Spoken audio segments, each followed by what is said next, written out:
Welcome to Backpage Blues. I'm joined by Charlie, the Hurricane Skinner from the Main Online, and I am in a fantastic mood. Why's that, Rob? Well, loads of reasons. Backpage Blues is back. Yes. Chelsea haven't conceded a goal for ages. That's right. My brand new T-shirt from A Time Before Sky. If you want to get hold of one of these, go on the website, A Time Before Sky. They really have some fantastic stuff. Perfect for Christmas. Oh, you're going to buy me one?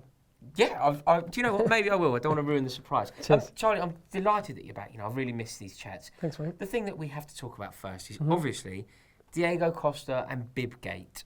Bibgate. That's what I just it's very good. I thought Chelsea got a good point on Sunday. Unfortunately, let's face it wasn't the best game for the neutral.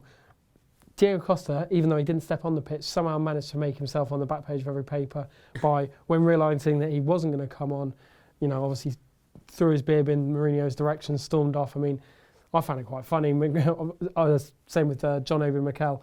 I didn't find it funny. Mikel actually wound me up. Yeah, why is that? He wound me up. I don't know, just sort of sniggering like a little girl. He really, yeah. I didn't enjoy Mikel's reaction. I wasn't that put out by Costa's reaction though. Look, I'd rather he react that way than be pleased to be on the bench.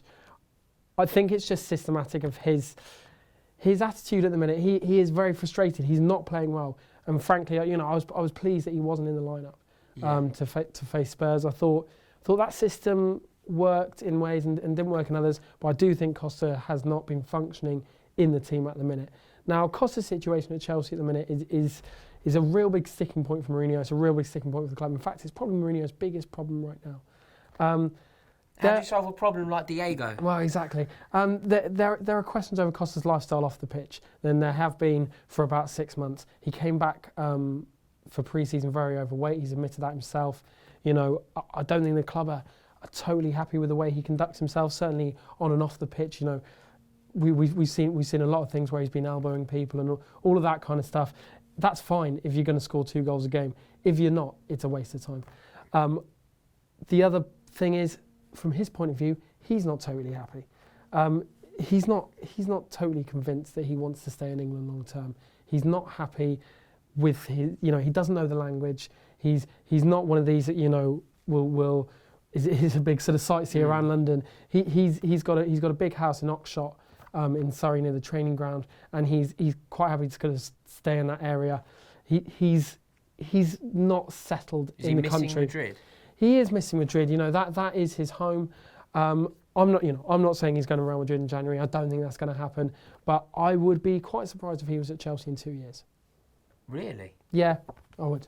At this point, as it stands. That said, it's all's not lost with him. He does love the football side of things. He enjoys playing for the club. He's got a good relationship with the fans. He always sort of comes over and claps the fans, and the fans obviously, have come up with a very imaginative chant of Diego, Diego, Diego.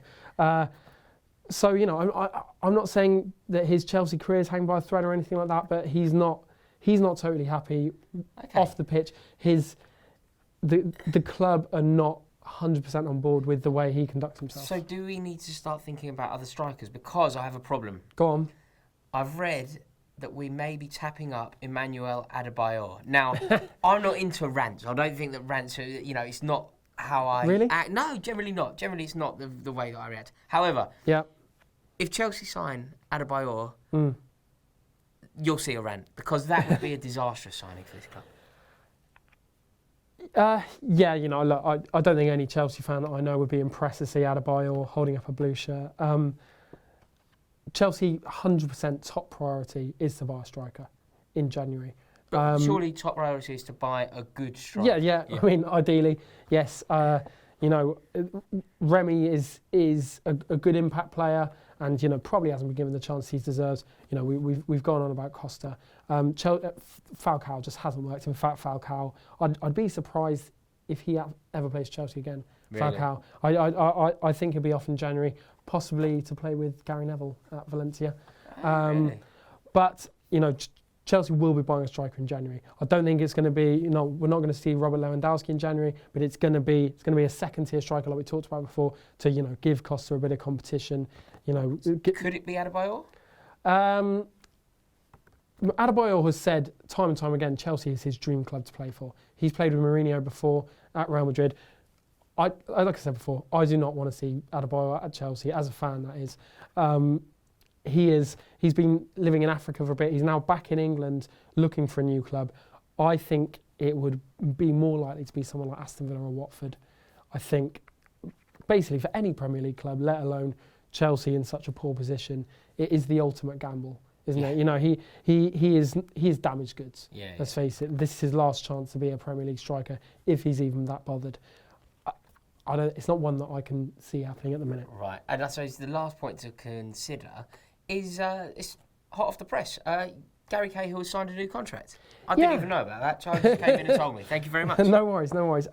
Yeah, he's signed a 4-year deal at Stamford Bridge. It's going to take him to 2019. Now, it's good news. Yeah, it is good news. You know, Cahill gets a lot of stick. You know, both on the terraces. About that. Yeah, well, exactly, and the man next to me.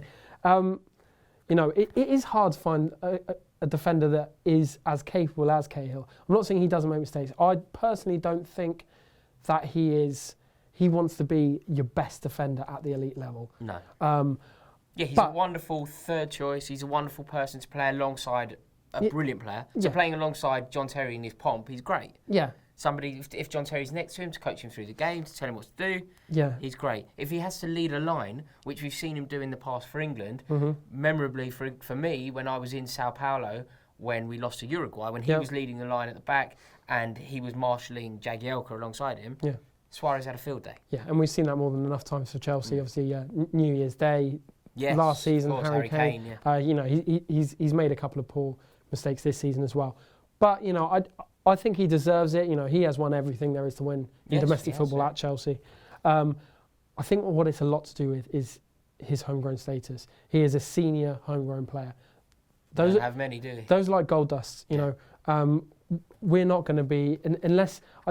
This is why we link with Berahino. This is why they're so keen on John Stones as opposed to the likes of Varane. You know, this status is massively, massively important. It puts a massive premium on players, and you know, John Terry's not going to be at Chelsea in 2019.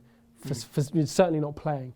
So, you know, you could. It's not a situation I want to see, but you could end up with Cahill being our only senior English player at the club, and they need to tie him down for that reason. So it's nice that we've got hold of him. Yes, I'd say overall. Brilliant. Guys, thank you so much for watching, and be sure to comment below, let us know exactly what you think of the points raised, and if you enjoyed this video, why not click the subscribe button. Go on, you Blues. Door number 2.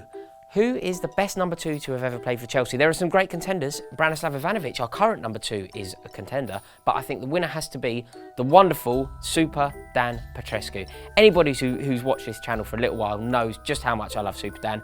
He called his daughter Chelsea. I love him. He was the best right back at playing football I've ever seen.